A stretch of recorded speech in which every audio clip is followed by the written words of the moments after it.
Okay, let's start. Hi all, welcome to this online session hosted by CNCG Kochi. Today we were supposed to have two sessions, but unfortunately one of them we had to move to next month due to some unavailability of the speaker. So today we have Prithvi and Bharath joined us from Mirantis to give us an insightful session on a new CNCF project k0rdent from Mirantis. It's an open source project. I'm very curious to learn more about it, but yeah, welcome guys to the session. So before getting into the topic, maybe Prithvi and Bharath, if you guys can give us a short introduction about yourself. Maybe Prithvi, you can start.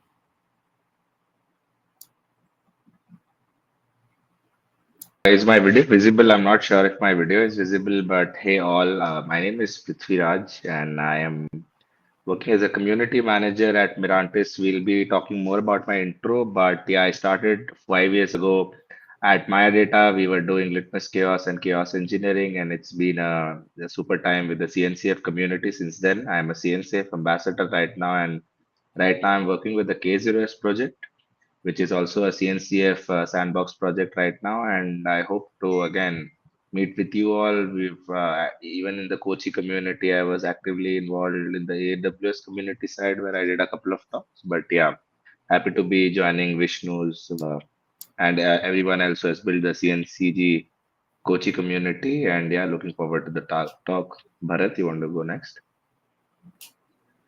Yeah. Hey everyone, Bharath here. So I'm a senior software engineer with Mirantis.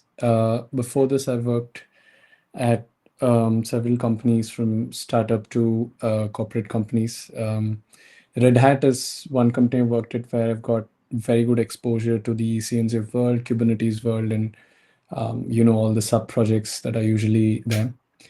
So yeah, my experience has been strong in Kubernetes from the past, like let's say 5 years or so. And here at Mirantis, like Prithvi said, we are the OSPO team. So we work, in coordination with several internal Mirantis teams as the upstream community. So right now we focused at k0s, Cosmotron, and k0rdent, which are basically three projects in a similar bucket, which accomplish the same thing that we're gonna explore today. Yeah. Okay, cool. Thanks for that introductions, Prithvi and Bharath. So maybe let's let's not waste our time. Let's just get started into the talk. Or to you guys. All right. Thank you so much, Vishnu. I will quickly share my screen, and I hope it is visible to everyone. And let me know, is the screen visible? It's loading. Yeah, now we can see. Yeah. So sorry about that. Sorry about my internet, folks. It's a little shaky, but I'll just switch off my video, but I'll try to cover the talk properly for everyone. And the talk, as you can see, as it says, the case of open source, how Cordant empowers enterprise agility.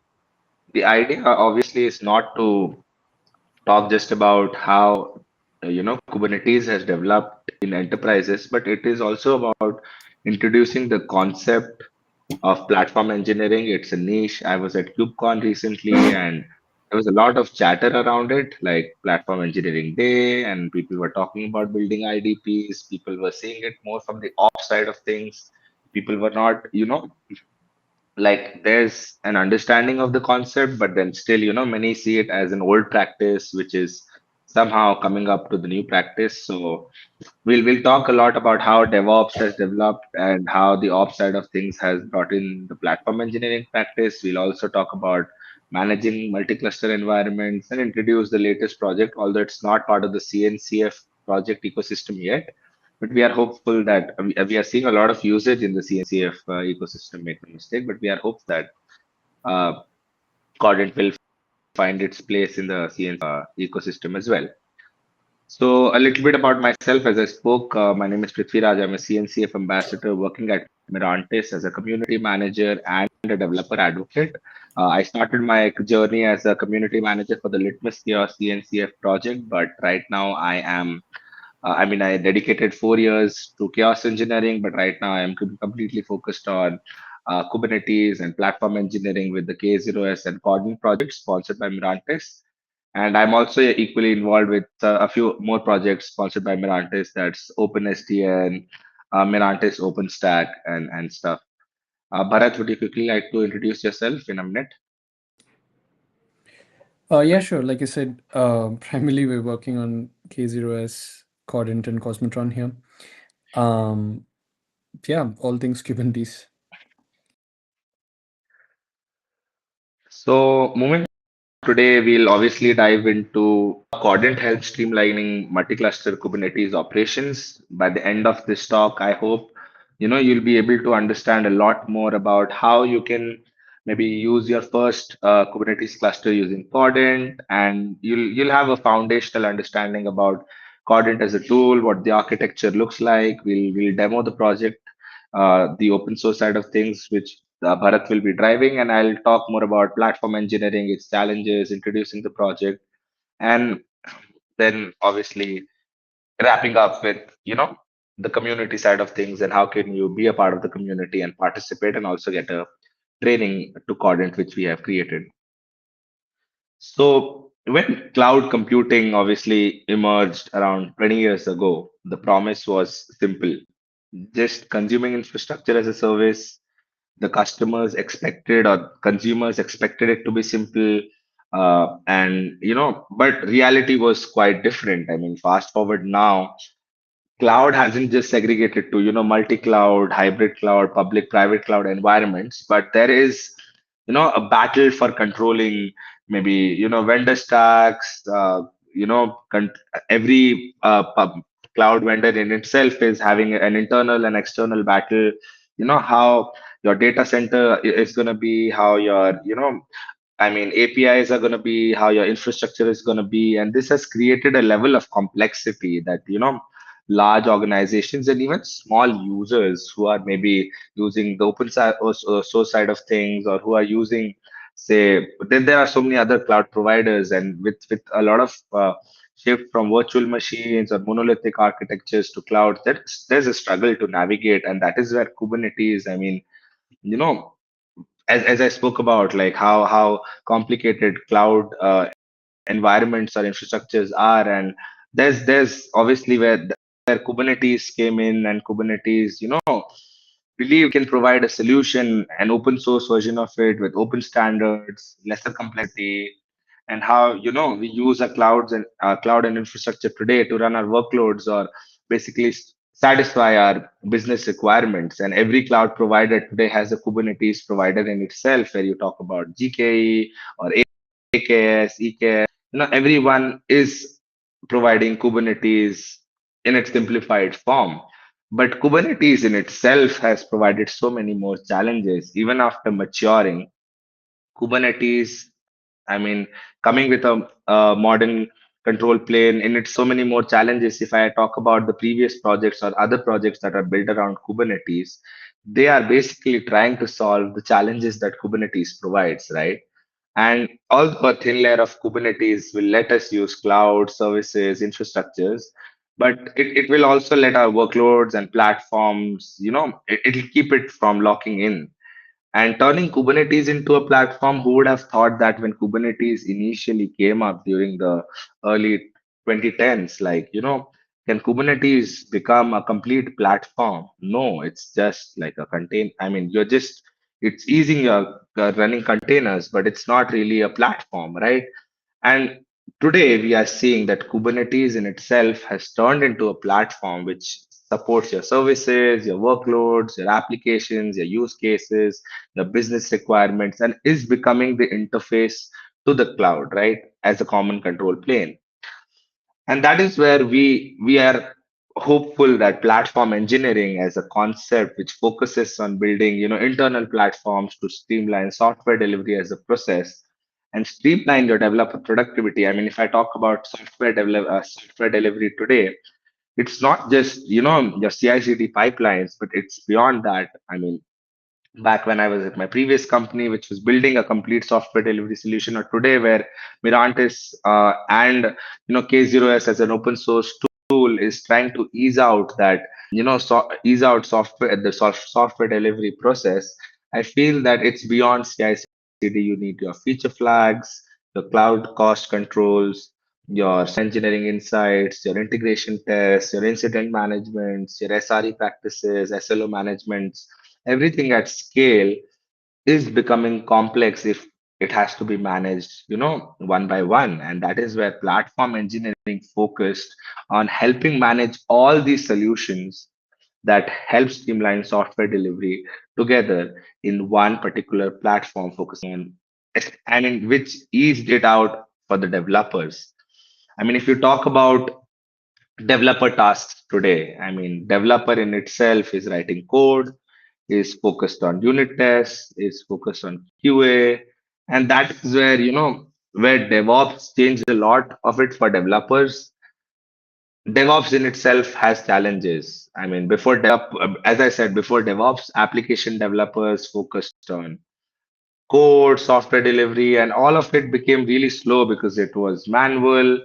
There were a lot of tickets, and even if after DevOps software delivery sped up, developers suffered a lot. I mean, developers don't want to learn about infra. They don't, I mean, there's lower productivity, developer burnout. And that is where platform engineering, the culture in itself, emerge as a way to remove operational complexity for developers while keeping the benefits of DevOps. And if you have to, consider the top reasons for considering platform engineering, organizations often say for me. So here are four major reasons. There are many, honestly, but four major reasons I feel. Agility, of course, production releases are happening every month. There are new changes coming up, new applications, new tests written, and you need to accelerate your cloud native journey, and your systems or your processes have to be agile in nature.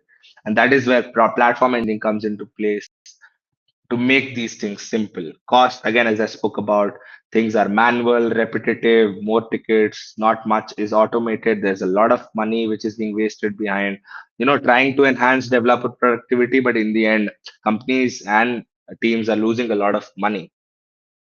And then reliability, of course, you need to be compliant. There are so many rules. I mean, we see Europe is focusing so much on DORA compliance. There's so much more happening in the US in itself, where reliability is being seen as a major part, and reliability or resilience engineering is coming up, where you're, integrating integration testing, chaos engineering, incident management. And it is obviously being too hard to find what's going wrong when a, fault or a downtime happens. So reliability is again another focus point. If you have to, consider the art of platform engineering and consistency, you need to, constantly follow the process. You can't, once you're adding more or subtracting, it's too hard to manage different pipelines or different teams or different aspects of the product. And we need to standardize this process. We need to ensure that you are compliant and you are consistent in nature when you are, managing your platforms or building your infras.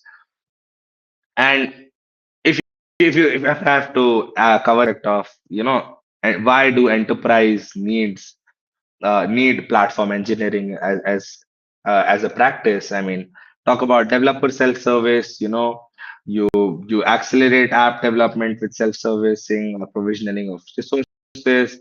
It obviously, as I spoke about, it leads to operational simplicity. You're able to streamline your complex deployments across multiple clusters because today teams are running multiple cloud environments. Applications are hosted, applications or functionalities hosted on multiple clusters, and then they are customized in a particular use case, maybe a particular use case for an e-commerce application or a application. Each application team is working on a separate project, a workload type, and to enhance this developer productivity, security, and compliance, you need to have an ease of customization alongside visibility and control. That is, you are able to continuously monitor the stability, performance, and the cost of these deployments. So platform engineers need multi-cluster configurations. While you need to create your internal developer platforms, platform engineers need the ability to manage multi-cluster configurations for all use cases. The AI ML use cases with the development of every other application being deployed with LLMs, or maybe, certain AI native feedback that our application derives, managing AI pipeline components or AI workloads for ML ops and AI ops. You obviously need, multi-cluster configurations. There are hybrid multi-clouds. Most enterprises today, on most teams, as you know, even folks who are watching this talk know that most of these enterprises are deploying workloads on both public clouds and private clouds or on premise, and a holistic way of managing all edge IoT cases. Again, manufacturing, retail, healthcare, deploying massive number of clusters in remote locations for real-time data processing, of course. And then high availability. I mean, improving fault tolerance by running these workloads across clusters in multiple regions, ensuring that your platforms are multi-tenant in nature, and you are able to ensure isolation between multiple teams, projects, or workloads while sharing resources. And obviously, they are country specific. I know that my team, I mean, we are working out of India, but other teams, someone is based out of Azerbaijan, someone is based out of Mauritius. So you need to ensure that these are obviously catering to the regional laws, and it's country specific. Instead of using a VPN, there has to be data sovereignty which needs to be maintained. And why platform engineers need a multi-cluster configuration? There's also something that they need to ensure that multi-cluster platform engineering comes with challenges. You talk about, I mean, what are the challenges? Even if there's one application being run per cluster, or there is a multi-infra provider that runs these clusters, or there are dynamic on-demand clusters, I mean, let's say a single app per cluster is the best practice. And even if most of the teams are adopting a hybrid cloud environment and need to deploy clusters across multiple, need to deploy clusters alongside multiple clouds, with there comes challenges of Kubernetes sprawl. The workloads are inconsistent in nature. There are no policies in place. There are operational complexities, of course. There are changes in the team, or there are changes in the workloads in itself, which makes it more complex for teams to accommodate or get used to how the system is. Then obviously there's management complexities. There are so many things that are happening here and there, more decision making. And that is where multi-cluster platform engineering becomes challenging.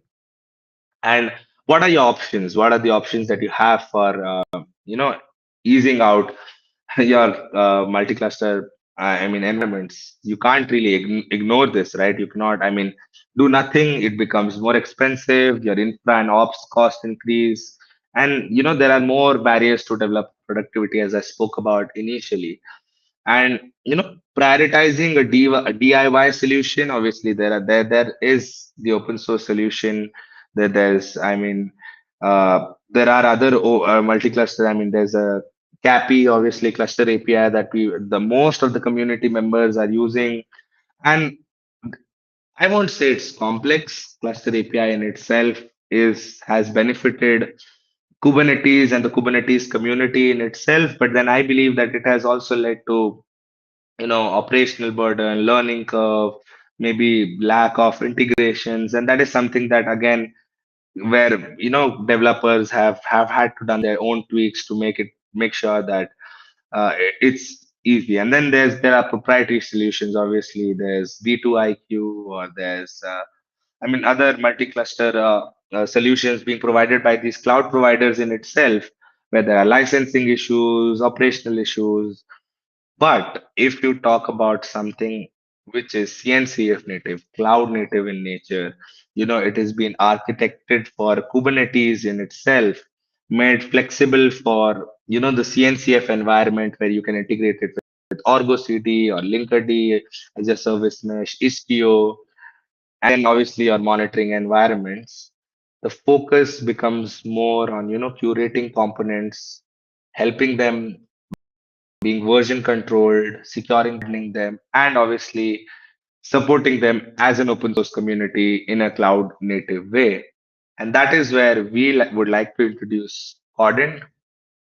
k0rdent obviously is catering to one of the biggest hurdles in consistent cluster provisioning across multiple cloud providers, say AWS, Azure, GCP, and k0rdent is an open source, completely open source solution for your multi-cluster management, which is it has a cluster manager as a k0rdent cluster manager. It has a state manager, which is again built, and we are obviously using ClusterAPI and Project CellTOS under the hood.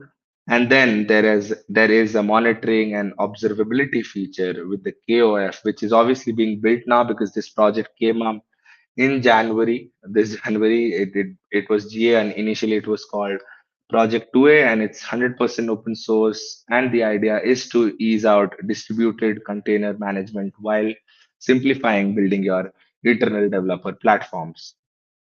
And that is where k0rdent, obviously, Bharath will talk more about the project, introduce more on the cluster manager, on your state manager, as well as the FinOps side of things. But right, I have to talk about one last slide that I have is the Kubernetes evolution aspect of things, where the pre-distribution era was early adoption, Kubernetes becoming popular, Google donating it to the CNCF, and then obviously generation one, where we saw a lot of things happening with Kubernetes, OpenShift, Docker, uh, being heavily packaged with the enterprise, and Kubernetes in itself developing a lot more. And then if you have to talk about the current generation, which is post the lightweight Kubernetes K3s generation, that is the K0s generation, where multi-cluster Kubernetes became very common. ClusterAPI found its in the community, and standardization and workloads orchestration became simple.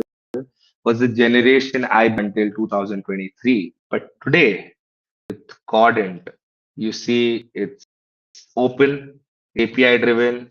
It's able to orchestrate all major workloads, even if your Kubernetes is on multi-cloud environments, you're in different clusters, maybe a K3s cluster, a K8s cluster, it's on-prem and or it's again on vanilla Kubernetes.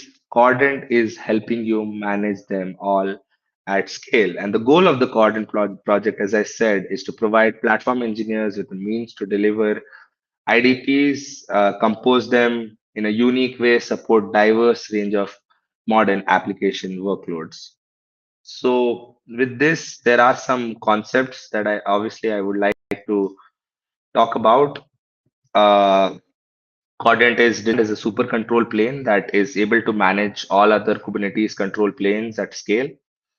It's obviously if you have 5 Kubernetes cluster or 5,000, you are able to manage them at scale and able to address these challenges, consistently managing these clusters, deploying and updating your services, maintaining visibility. I mean, it acts as you can say, a parent cluster or a super control plane, as I spoke about, and and you're obviously able to control your resources, your costs, you ensure security and compliances with the large Kubernetes fleet or the compliances that is basically specific to your company. And obviously, the key design factors which make k0rdent different, we are focusing on cost. As I spoke about, software delivery has cloud cost management as a key aspect. The operations are automated. There's a templated approach we are taking with managing different service templates, and it's a unified management. As I spoke about, you're able to manage these clusters from one super control plane. I spoke about managing Kubernetes control. I mean, it was k0rdent is solving it. With k0rdent, you can deploy and manage multiple clusters. You can automate reconciliations and ensure clusters are staying at desired state. And imagine as a platform engineering team, which is a niche team in itself, your organization is growing rapidly, and different teams are focusing on deploying different applications, and k0rdent is resolving that for you. So why k0rdent? Again, traditional Kubernetes, as we spoke about, inconsistent manual operational bottlenecks. k0rdent is resolving all of them with a declarative way of managing things, automated reconciliation, multi-cloud and hybrid cloud support, and built-in security and observability for you to, observe your systems. Either you're using Victoria metrics, Datadog, Dynatrace, Grafana, anything, Splunk, you are Elastic, you are able to observe, monitor, and check your tracings with k0rdent. So one last slide before maybe Bharath can take it over. Why open source? Obviously, open source, fast innovation, the community is contributing back to the project, helping the project develop. There's flexibility. Obviously, you adapt to major challenges and needs according to the community, and that is why we are making k0rdent AI native with the growth of k0rdent in the, uh, with the growth of AI native Kubernetes, and Kubernetes in itself helping LLMs and OpenAI grow. We believe that making k0rdent flexible in itself and developing k0rdent in an AI native way is the next upcoming thing. There's community access and obviously long-term sustainability. I don't have to educate the audience about open source and why open source, but yeah, that is why we went the open source way. And obviously, the value proposition that k0rdent holds is you deploy k0rdent, you configure it according to yourself. You don't have to go through all these manual hard processes of deploying cluster API, deploying cluster API providers, defining your cluster YAML, configuring your providers, deploying your clusters, again then deploying your services, deploying another observability stack, your FinOps stack to manage your cloud costs, and then operating them and basically going through the whole process of managing these metrics. With k0rdent, you are lowering down your operations and streamlining your management clusters. As I spoke about, I think with this, I would like to conclude my part of the talk. Maybe, we can obviously take some questions if we have any. But I'll maybe answer the questions on chat, and I'll allow Bharath to take over and talk more about the architecture, what platform engineers are doing, and explain more with a demo. But again, if you are a Kubernetes user, I think everyone here in the community is a Kubernetes user who's joining this talk. k0rdent delivers Kubernetes benefits to your development teams. It helps you build your containers, applications quickly with minimum. That's how I would like to conclude a little bit or a bit of an introduction on k0rdent. And Bharat, you can take it over from here and speak more about the architecture and give us more insight how k0rdent runs. I'll just stop sharing now. Yeah. Thank you, Prithvi. So let's just quickly run one command and then I'll get started, right? This is just in the interest of time that I want to show you guys. I'll explain what we just did, but let me do that first and then come back to it, right? So I have a file called demo cluster deployment.yaml right here. We'll go through this later.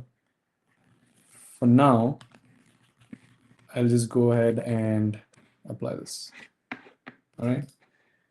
I'll share my presentation screen. Awesome. So yeah, I know we saw a lot of slides. Just stick with me. I have 3 slides, just 3, and then we'll switch to the terminal again and continue with the demo. Okay. So just a couple of minutes on the architecture. I think like Prithvi mentioned, we have 3 main components: KCM, KSM, and KOF. So the k0rdent cluster management deals with the actual provisioning of Kubernetes clusters on various clouds. The k0rdent service management takes care of state management, which is basically your day 2 operations. Like you have a cluster right now, what's next? So obviously in any environment, in any company, you'll have to deploy a bunch of services to make that cluster actually useful. And that's where KSM comes in. KOF is the observability platform. So you have a cluster and then you have day 2 services deployed. obviously you'll need to do the tracing of logs, metrics, and whatnot, right? And as of today, every single KubeCon and event we attend, it's like observability is a huge deal. There are so many companies in this because it is a big deal and because Kubernetes does not provide, any inbuilt sort of tracking mechanism, that there are so many companies. And here in k0rdent, we're not reinventing the wheel. We are just trying to utilize the same upstream projects like Prometheus, Grafana, Victoria Metrics, OpenTelemetry, and so on, right? It's just that all of these are tailored nicely together and then presented to the user who can directly use this without having to configure all these tools by himself, right? So that becomes the first one, just an overall view on the architecture. The second one is the catalog. So this relates directly to the KSM component. So like I said, if you take an example of, let's say, Cert Manager, right? That's a pretty common, tool or product that everybody uses in almost all environments. External DNS, external secrets, and so on, right? So we have a huge list of similar applications that is most commonly used, which you can just pick and choose from the catalog and then apply it on your cluster. So I'm going to show you how that is done in the demo as well. But just want to point out here that there is a catalog.k0rdent.io, which you can think of as similar to Operator Hub for operators. So catalog hub over here, right? And the last one. So the whole point of so many platform engineering teams across the world is to provide something that everybody strives for, which is called as an IDP, right? Internal Developer Platform. So internal developer platform is really a dream where we want a self-service driven platform for developers where they can just come, let's say, fill up a form, say that I need, a Kubernetes cluster running on AWS with 3 worker nodes and 3 control plane in US East 2 with so-and-so configuration, right? 16 gigs of RAM, 500 GB of storage, and so on, right? As soon as they fill a form, it shouldn't be a ticket that's raised to the DevOps team. That is what typically happens today. And the DevOps team handles this request. But rather, it's a self-service platform where this entire process in the backend is automatically taken care by a platform itself, something like k0rdent, which takes care of actually deploying the cluster in the cloud and then also installing services and adding your cluster to the observability framework wherein you can see all the metrics and visualize the data. And in this, another key factor or key service that people usually look for is cost metrics. I think you all might have heard of OpenCost, KubeCost. All these are pretty famous and very effective tools in terms of cost management to keep it in check, right? So this whole framework, the internal developer platform, is what k0rdent strives to provide, with the bottommost layer, the infrastructure provider, being either a public cloud or on-prem. So I'm going to talk about this in the demo as well on how k0rdent is versatile enough for that, right? Now, let's jump to the demo. I shall go back to switching. Sharing my terminal. All right, awesome. So what did we do? We applied a cluster deployment, right? We applied a cluster deployment on Azure. I want to show you what the file looks like, and then we'll see what has happened. So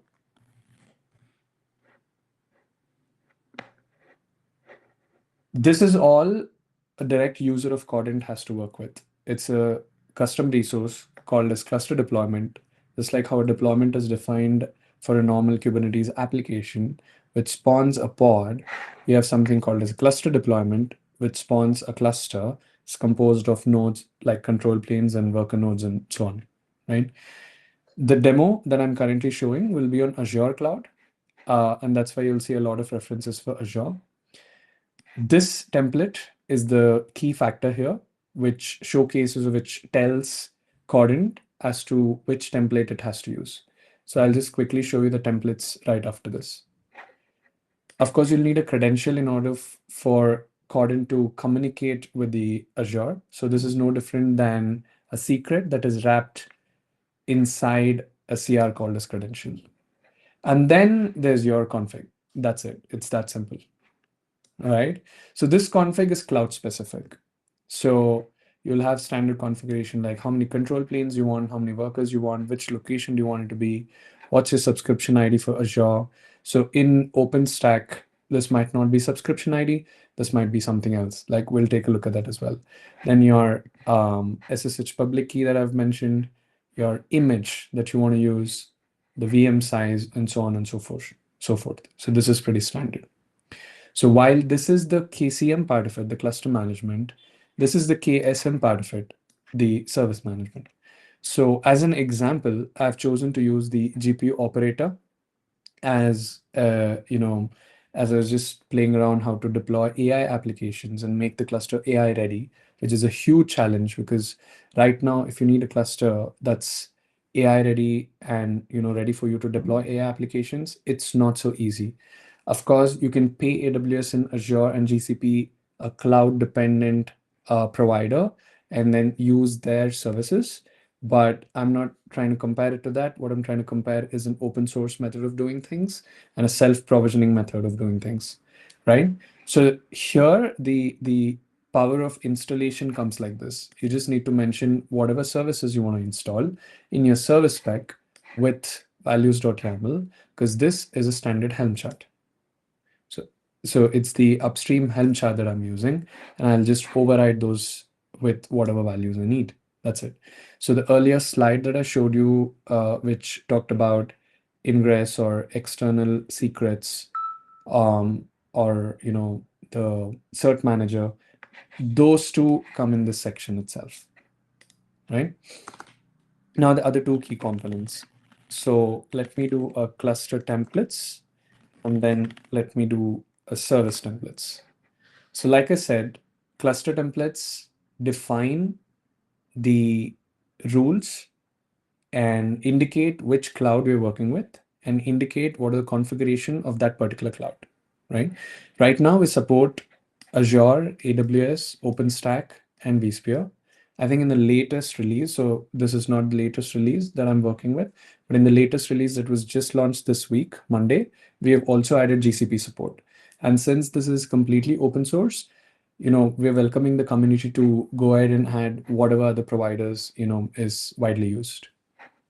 And then there's the service template.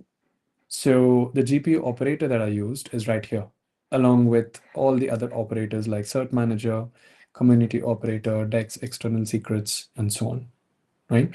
And as you can see, there are two cert managers. The reason for this being versions. So this is completely version controlled as well, wherein you can install multiple versions of your same service. And then while you're deploying your cluster, you can just mention what version you want to deploy. That's it. Another point I would like to mention is, let's say you've already provisioned the cluster with this, you can always edit your cluster deployment or use kubectl patch and then update your application as well. And just an additional step, you can completely automate this using your CI/CD, like Argo or whatever, to continuously monitor the changes and then apply it automatically, right? So it'll be a seamless upgrade process as well. And just to show you the cluster templates, let's take an example of Azure standalone.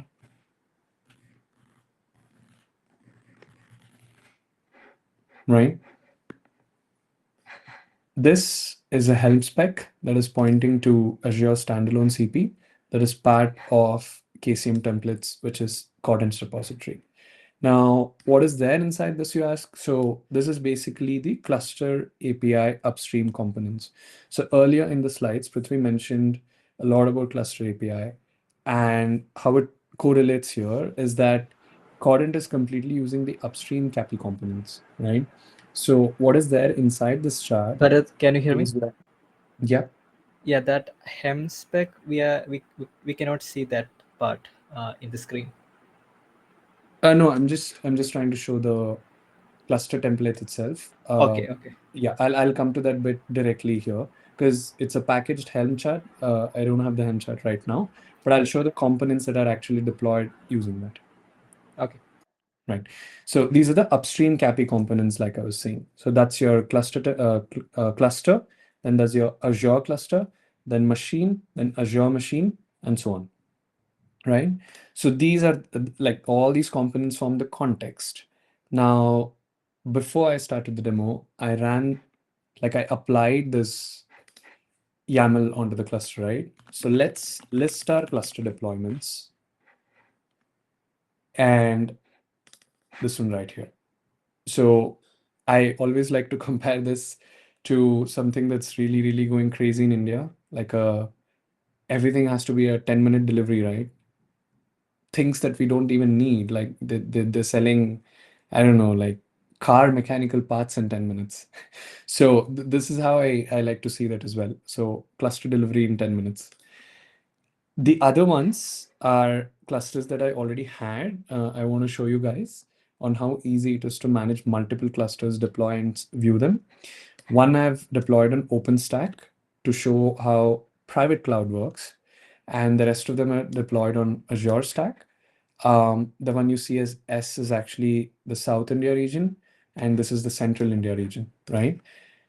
Now let's see, let me show you the other ones. So this is an upstream component again. For every cluster deployment, it spawns this,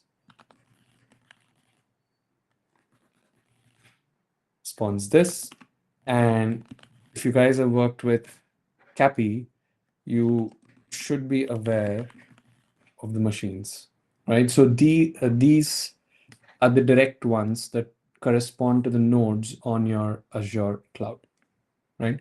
So we just created this right now. As you can see, it's just running 10 minutes. You have the control plane because I've given one control plane in the spec, and you have two worker nodes because I had given two worker nodes in the spec, right? And how do we access this? So the kubeconfig is actually stored as a secret in the same namespace. So when I do KA, it's nothing but kubectl -n. Let me show you. KCM system, which is the k0rdent system, right? So when I do this, you can see all the components. So I'm just diverting a bit, but it's important to understand the components that k0rdent deploys as well. So we have the upstream CAPI controllers. So the CAPI controller itself is the upstream CAPI controller. And then you have cloud-specific controllers, Kappa for AWS, Kappa for OpenStack, V for vSphere, and Z for Azure. Then you have the Cosmotron controllers, which is the control plane that is running behind, behind the scenes while provisioning a cluster. And then there are a bunch of KCM pods itself, right? Now, if I get the secret of it, let's get this and then do, I think it was, let's name it demo. And this is called demo. If I'm not wrong, let's just confirm that by listing the secrets. Yeah, Azure VNR demo kubeconfig. I've exported that onto this path. Just open a new tab, export it with demo, and that's it, right? So now we are in the cluster. So this is the cluster that's running on Azure node right now, right? So one control plane and two worker nodes. So this is the cluster deployment part. What about the services part? So just to show as an example, I deployed the NVIDIA GPU operator, right? So let's see that. As you can see, soon after the cluster deployment was done and all the system nodes and everything was launched, the system namespaces in the pods, it also spawned up this NVIDIA GPU operator now.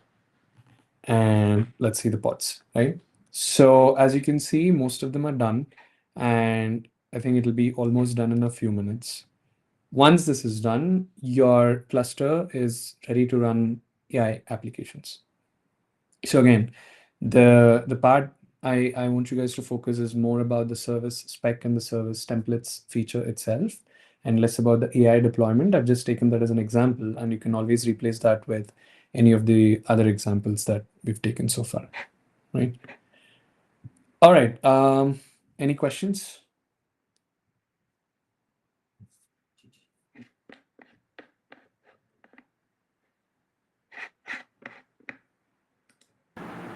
Yeah, one thing like the service part deployment, right? Like you here deploy the GPU operator, Mm-hmm. right? And will that get automatically get set up on the nodes where it have GPU, or I think Yes. okay. Yeah, that's a good question. So we launched demo, right? Let me show you the YAML here. It has to be a GP enabled node. So that is a very domain specific knowledge, right? So if you see, for my control plane, I just used a standard VM, standard A4 V2, which is a flavor in Azure. But whereas for my worker nodes, I use the Tesla 4 GPU images. Okay. So the AWS would have a different flavor, Azure would have different, and OpenStack would have different flavor names.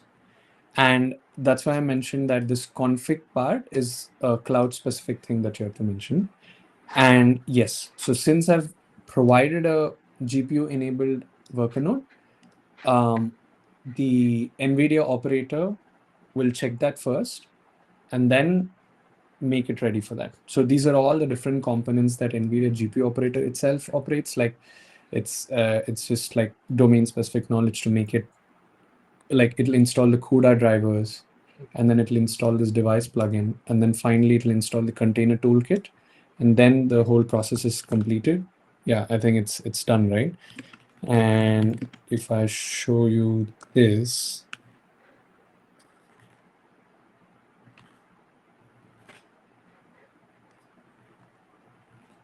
yeah, so all these labels and annotations are added by NVIDIA operator once it's done with the process.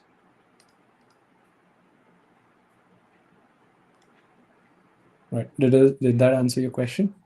Yeah, yes. Well, Yeah. And as you can see here, this won't be true initially, but once the operator is done, then the allocatable and capacity will be updated to showcase the GPU usage as well. okay. And another question is like if we want to install external secrets operator and create secret store with GCP backend or Azure Key Vault backend, right? So in that case, we might need to have some role-based access, or I mean, workload identity things, or something should be there, right? So that confidential configurations, how can we securely use that when we are creating a service? Yeah. So so this is a very common question that I get asked, even for cluster deployment. So even for the cluster deployment, the credential part that I showed required secret data, right? So what we have to understand here is that this is not used by a developer. This is used by a platform engineer and a platform engineering team. So let's say there was no k0rdent, you would still have access as a platform engineer to the same GCP, and you can provision resources there. All you're doing right now is to create a API key from your account itself, and then providing that API as a Kubernetes secret, which is again base64 encoded. So the secret level there is the same as providing this secret level in any Kubernetes service itself, right? That's the first question, first comment about the platform engineering secrets itself. And the second part about the exact services, right, which I briefly mentioned about catalog. As you can see, there's a huge list of services here.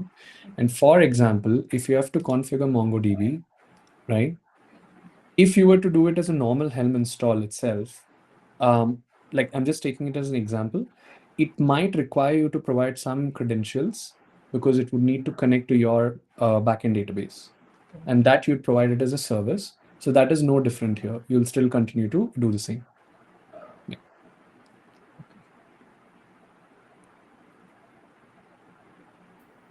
Got it. Yeah. All right. Yeah, if no other questions, then I'd like to share it back to Prithvi. I think he'll just conclude about the resources in Cordon.io and stuff. So Prithvi, over to you. There is a question from Ansel in the comment, like in Okay. which area k0rdent is complementing with the answer. Right. So yeah, there's a bit of overlap, no doubt. It's sort of trying to accomplish similar things. And if I have to extend that statement, it's also true for something like EKS, where they'll provide it only for that particular cloud, right? So that's a huge difference, that we're multi-cloud, multi-cluster, super control plane, and not restricted to one platform, number one. Number two, the design philosophy is very, very different. I know we've said this a lot of times, and literally the first word in our website is also open source. And that's because we're really stressing this.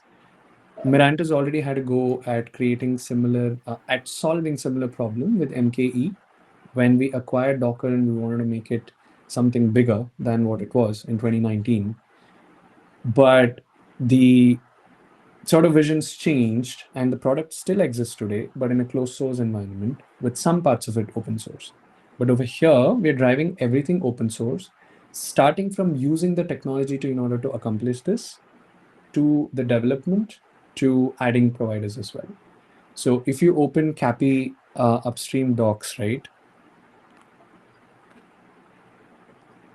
Let's just see the quick start guide only. And I come to this bit for common providers. Whatever common providers you see, whatever implementations they have done is based on CAPI, upstream projects, and that's why we are following too. And already we are supporting 4 major clouds, and more of these will come into k0rdent as well. So I'd like to stress on that aspect, that complementing and different part. Yeah.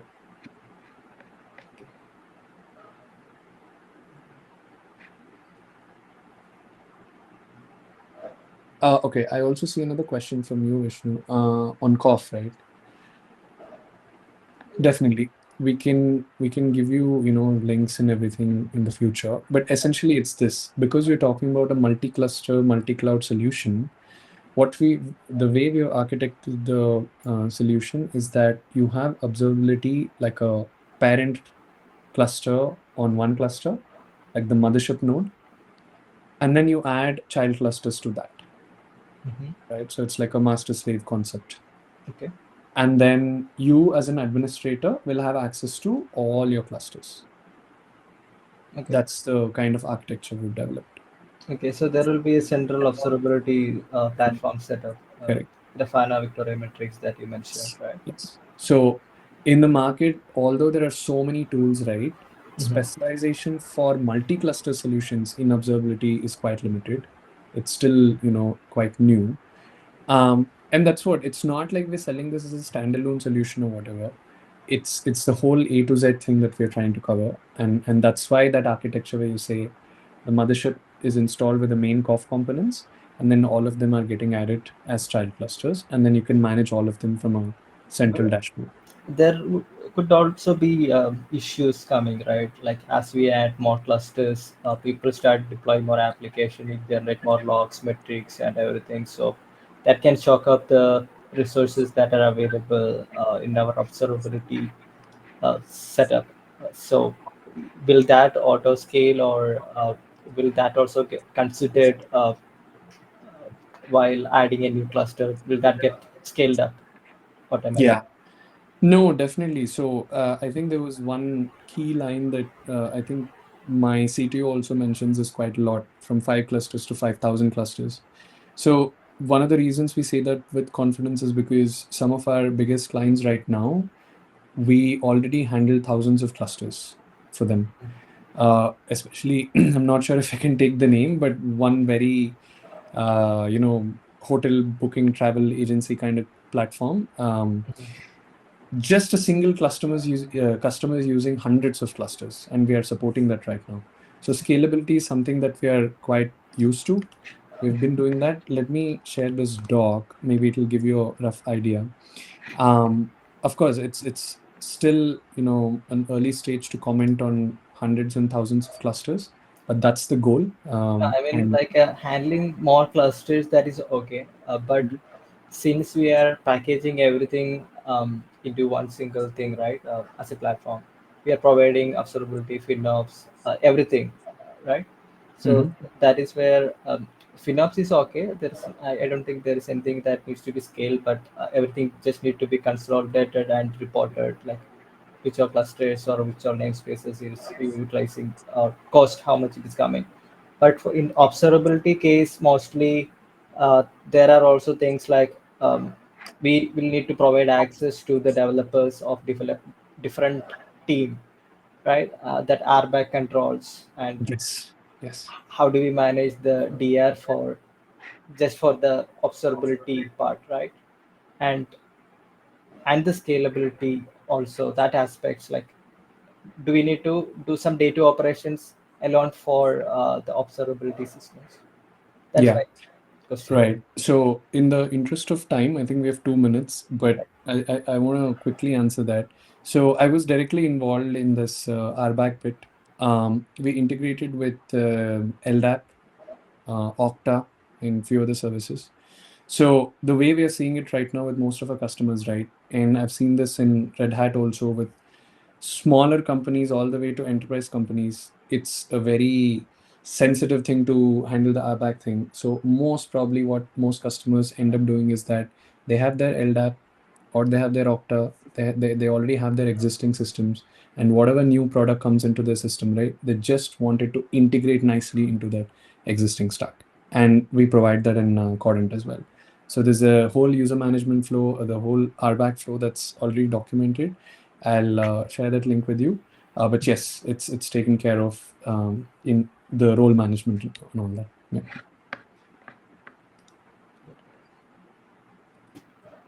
All right, Prithvi, do you want to conclude? I think we're almost out of time.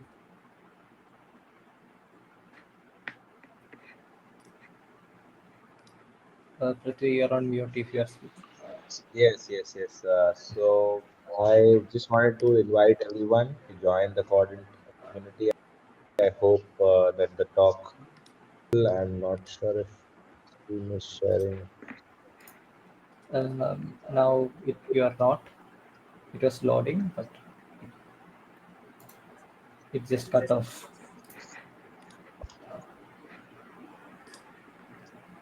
Just a second. Maybe I was able to, but that should be fine. I hope now it's visible, the QR. Yes, now the QR code is visible. Yes. So k0rdent is again on the CNCF Slack. We have created a community which is starting to build. I think we have 80 odd folks who are asking questions about k0rdent. But obviously, it's a longer journey. I think there's a lot we have to develop on the open source side of things. We need to make things more robust, take a lot of more community feedback. There's a lot that needs to, I mean, k0rdent AI again, I think there was a question on how it differs from Rancher. And obviously, we are also trying to focus a lot on AI native workloads with k0rdent. It is just not for your Kubernetes environments, but today we are seeing Kubernetes being integrated with your AI environments. And that is where we are trying to take k0rdent from you know, the project needs to develop and needs to be for you to drop your lab support, drop your issues, run the k0rdent Slack for community engagement, and then we have created like a free Oasis training for which helps you get used to k0rdent. Learn more about k0rdent. So obviously check out the free training, scan the QR, and thank you so much everyone once again for joining in. Appreciate all the questions. I hope Bharath was able to answer them. If there are any other links needed, I'll share it with Vishnu so that he can add them to the. But yeah, thanks a lot. seeing everything from the community. Yeah. Thank you so much, Vishnu, Iqbal, for organizing this, for the opportunity, right?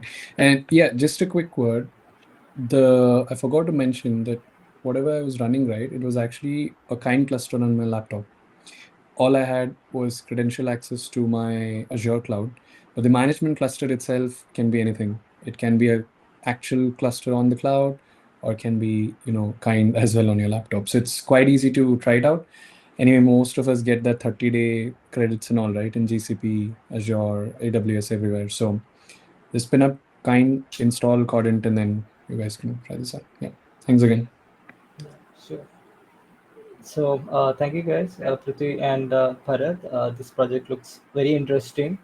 I do have a lot of things to look by myself. I just need to do some homework.